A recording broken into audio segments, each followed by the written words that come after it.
Hello, welcome back to another video. Today I'm going to be talking to you about YA contemporary books.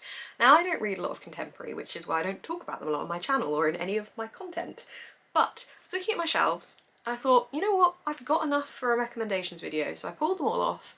They're in a random order next to me, and I'm just gonna throw some recommendations at you. Some of them I read like 4 years ago, so I can't remember them as fresh as some of them I read a couple of months ago. But we're going to give this a go. So I'm not going to go into massive amounts of detail about each of them because you'll be here forever, but these are the contemporaries on my shelves that I'm going to be recommending to you. First up is Elizabeth Acevedo's The Poet X. This follows the main character, X, who is a young poet and is going through young people stuff. That makes me sound so old. You know, she's at school, she's experiencing life, she's experiencing first love, she's experiencing wanting to express herself and chooses her art and poetry to do that. This book is told through prose, which reflects perfectly the themes in this story of her poetry and her passion for poetry, but also the prose format I adore. I love it in other books as well, and I just think that Elizabeth Acevedo's creation of this book in that way makes it read as something totally different to if she'd have written it in just your normal book style. It's just really lovely to read in that format. I really like poetry, but my favourite type of poetry is the kind of poetry that tells a story. So when you give me a book in prose, yes please.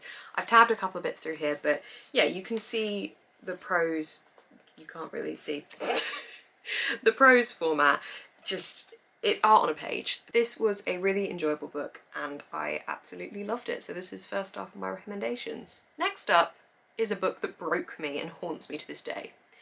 They Both Die at the End by Adam Silvera. The concept of this book freaks the crap out of me. This is about a world in which on the day you're gonna die, before like 3 AM in that morning, you get a phone call telling you you're gonna die. The reason this scares the crap out of me is because A, that's horrendous, but B, what if the very act of that phone call is the thing that kills you, essentially, because you then know and something you do that day incurs your own death. It's traumatizing and just it was really good. It made me cry my eyes out. It made me tear my hair out. It's fantastic. It's basically about these two boys who are both told that morning that they're going to die, and they find each other via this website in which you find someone to spend your last day with if you don't have anyone else. So they spend their last day together and some romance blossoms there maybe, who knows. And I just found it really heartbreaking, but it's really good. But this will rip your heart out and throw it on the side and then stamp on it. Adam Silvera, what have you done to me? Then we have got Slay, trying to get away from that sad book of They Both Die at the End. Slay is by Brittany Morris, and this is one that I also read really recently. This is all about a world that has been created by a main character as an AR experience. And it is an AR game that is built for the Black community to be able to go into, and like you build your own character, and the world's all been scoped out by code, and it just, the world, there's a world within this book. So we've got the contemporary setting of our world that we all know, and then within this is the AR world of this game. And reading about the game, just having that pan out in your head was just really cool reading experience, and I really enjoyed this book for that reason. But this also tackles a lot of other things around this world, and the fact that this game has been created for just the Black community and is exclusive in that sense because one of the game's members ends up being killed, and this is then broadcast on the news, and the game is becoming very much more into the public light.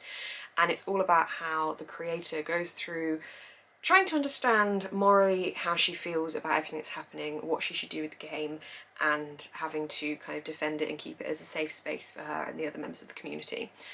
This was fantastic. It was a really, really good read. I knew it would be, it just kind of read as having that premise. So I'm really, really glad that I picked this one up. Then we have got Jack of Hearts and Other Parts by Elsie Rosen. I have recommended this one quite a lot because honestly it's just hilarious and great fun.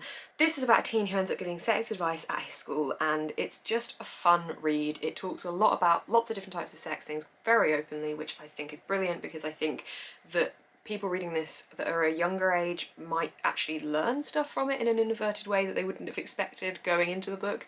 I think this kind of stuff needs to be talked about way more openly anyway, so this book, just brilliant. Brilliant, brilliant, brilliant. I just really fancied something like this at the time I picked this up, and it completely filled that hole.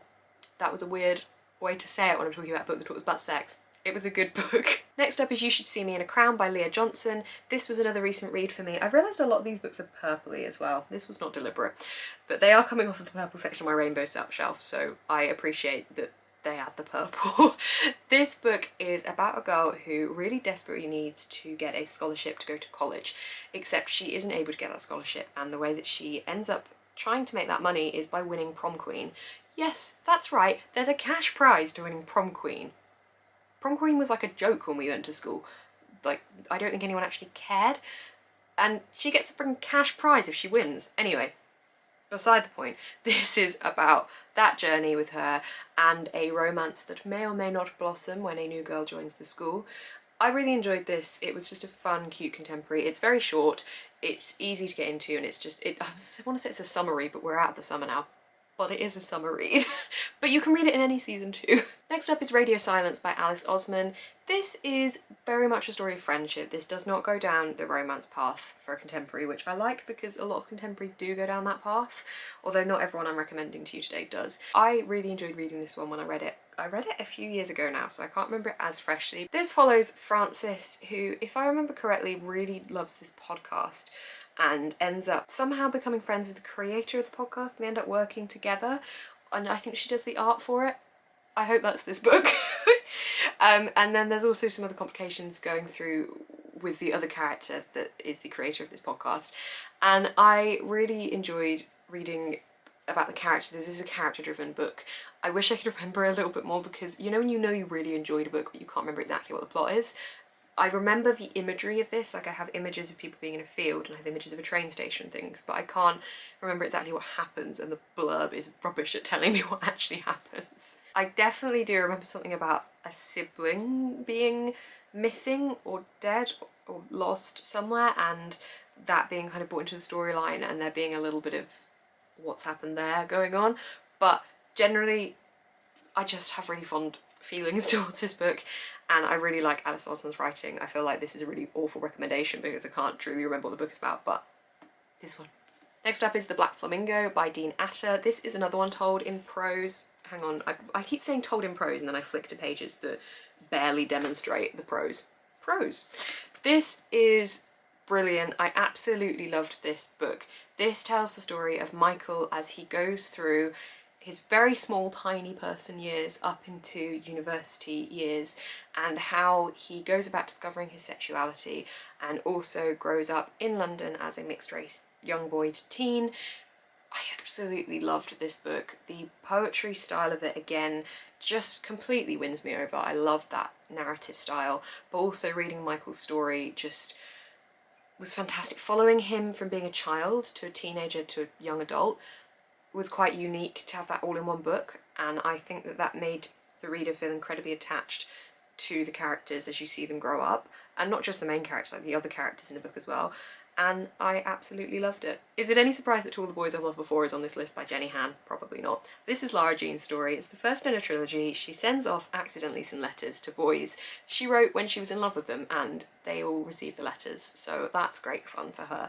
And this is about how she kind of deals with the repercussions of that and what ends up happening, and how her life goes in a different direction because of those letters being sent out. It's a great fun trilogy, and I would very highly recommend the audiobook. I feel like I've recommended this in like my last 3 videos, but this book. Next up, we've got The Love and Lies of Raksana Ali by Sabina Khan. This, in my head, was a really intense read, and I think that part of that was because I read for 4 hours without stopping whilst in A&E because I'd had a reaction to Burn, and I didn't have anything but my book because there was no signal on my phone. So I think I had like a really intense reading session with this, and it's not too long, so I think I read most of it sat in A&E, which was fun. But you don't care about my story of A&E, you care about what the book's about. This is about Raksana Ali, who has a girlfriend that her parents do not know about, and if they did know about it, they would not be at all approving because of their religion. And I think they either find out or something along the line happens in which they end up sending main character Raksana to Bangladesh to go through an arranged marriage, which is obviously not what she wants when she has a girlfriend she cares very much about. And this is about how she tries to come to terms with the culture that is being enforced onto her through the arranged marriage. She doesn't want to go through with it, she wants to be true to herself, and how she deals with that with her family and her parents' understanding, and obviously the person that she's having the arranged marriage with. This is a lot, and I really enjoyed reading about it. This is not something I've read about before, so it was educating me on a culture I hadn't read too much of in the past, and I really, really enjoyed it. I thought it was a fantastic read, and I would highly recommend it. Then we've got The Sun Is Also a Star by Nicola Yoon. You've probably heard of this one. This one's now been turned into a film adaptation I really need to watch. This is about two people who have a very fleeting relationship over a course of 24 hours because one of them is about to be deported and the other has literally just met her through crossing the street, and all I can remember is that he knocks her headphones off of her head. Can't remember their names either. Natasha and Daniel. Yes, of course, that's their names. Natasha is the one that is going to be deported, and Daniel is just trying to spend as much time with her in that day as possible. I don't think she tells him she's going to be deported, if I remember. I can't remember too much about this one, but I do remember the fact that they have this very fleeting 24-hour romance, and it made me cry buckets for ages. I remember finishing it. I read this one 4 years ago for context as to why I can't remember much of it, or whenever it came out I read it, and I finished it, cried, and then my mum called me for dinner and I was just like running with tears down my face, and I specifically remember having to get up and get out of the chair and be like, okay, and just kind of crack on with life. But this was just really, really good. Really good. And finally we have got Loveboat Tapi by Abigail Hing Wen. This is very shiny. This is the ARC copy, but this is about Eva Wong, whose parents send her to Taiwan for a summer camp. She doesn't want to go, she's kicking off about it. When she gets there she doesn't want to be there, and then guess what? She ends up having fun. And this is about the fun she has, and also the stresses, and also the fallouts, and the friendships and the enemies she makes, and her experiences at this school, and how that pans out for her, and some other stuff that maybe does or doesn't happen involving a possible agreement between her and a fella. I really enjoyed reading this one. I liked, again, the fact that this was I was reading about a different culture that I hadn't read too much of before, so this one was really good as well. So that is all the contemporaries. I should just call this the paperback contemporaries because I do have a couple of hardbacks, but I think they're in the garage at the moment. I may do more when I move out. In fact, by the time you're watching this, I might actually be moved out. I'm really pre-filming my videos right now. But that was my YA contemporary recommendations. I hope you guys enjoyed them. Some of those descriptions were really poor because I haven't read the books for a while, but thank you so much for watching this video. If you did enjoy it, please give it a thumbs up. You can comment down below what you thought of these books, or if you've got any recommendations, and to see more of my face on your feed, you can hit subscribe. Thank you guys so much for watching. Keep smiling and stay positive.